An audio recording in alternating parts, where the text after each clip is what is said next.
আমার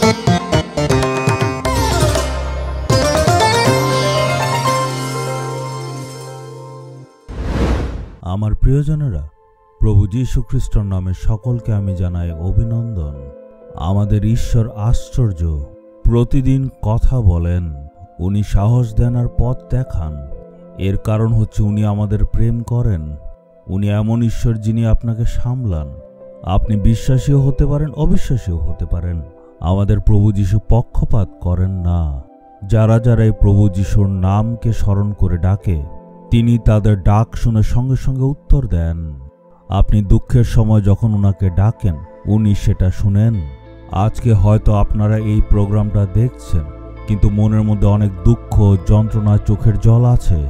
ঈশ্বর আপনাকে বলছে, আমার সন্তান, কেন কাঁদছো? কেন দুঃখ করছো? চলুন দেখি ঈশ্বরের বাক্য আজকে আমাদেরকে কি বলছে। চলুন দেখি গীতসংহিতা 34 অধ্যায় 18 পদ। সদাপ্রভু ভগ্নচিত্তদের নিকটবর্তী এবং যারা অন্তরে চূর্ণ বিচীর্ণ তাদের তিনি উদ্ধার করেন। আজকে হয়তো আপনি অনেক দুঃখের মধ্যে আছেন, আপনার মন ভেঙে গেছে, দুশ্চিন্তার মধ্যে রয়েছেন। আপনি আর কখনো ভয় করবেন না। বাক্য বলছে ঈশ্বর আপনার নিকটবর্তী। একবার ঈশ্বরের এক সেবক তার জীবনের অভিজ্ঞতার কথা বলেছিল।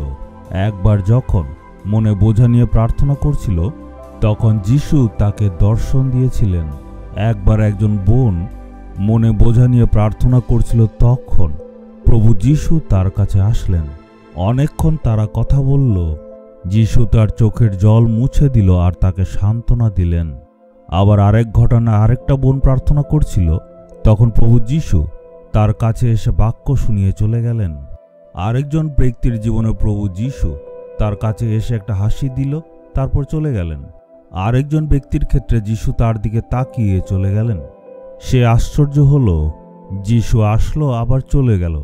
দেখুন, যিশু এক বোনের কাছে এসে দাঁড়িয়ে কথা বললেন, আবার তার চোখের জল মুছে দিলেন, আবার আরেকজনের দিকে দূর থেকে দেখে উনি চলে গেলেন। সে জিজ্ঞেস করলো, প্রভু আপনি পক্ষপাত করেন? প্রভু বললেন না।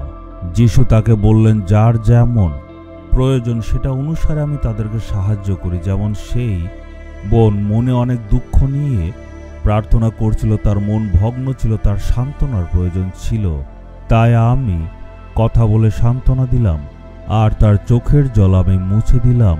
আর দ্বিতীয় মেয়ে যখন প্রার্থনা করছিল, তার মন কিন্তু শক্ত ছিল, কিন্তু তার একটা সান্ত্বনার প্রয়োজন ছিল, তাই আমি বাক্য দিয়ে তাকে সান্ত্বনা দিয়ে দিলাম। আর তৃতীয় মেয়ে যখন প্রার্থনা করছিল, তার বিশ্বাস শক্ত ছিল, এই জন্য আমি শুধু দাঁড়িয়ে তার দিকে হাসলাম, এটাই তার জন্য যথেষ্ট ছিল। চতুর্থ মেয়ে এমন ছিল না, তার বিশ্বাস একদম দৃঢ় ছিল, তাই আমি শুধু দূরে দাঁড়িয়েছিলাম, এতটুকুই তার বিশ্বাসকে আরো দৃঢ় করেছিল।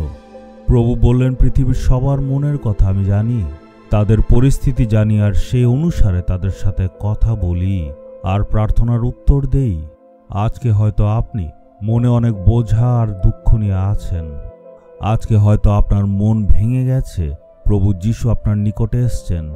যিশু আপনার কাঁধের উপর নিজের হাত রেখে বলছেন, আমার ছেলে তুমি কেন কাঁদছো? আমার মেয়ে তুমি কেন কাঁদছো? আমি সঙ্গে আছি, আমি তোমাকে সান্ত্বনা দেব। আজকে আমরা ঈশ্বরকে বলবো, হে প্রভু আপনি আমাকে প্রেম করেন, আমাদের দেখভাল করেন, আপনি আমাদের সকলকে পথ দেখান। ধন্যবাদ জানাই। আজকে এই প্রার্থনা আমি প্রভু যীশু খ্রিস্টের নামে চাইলাম। Amen, amen.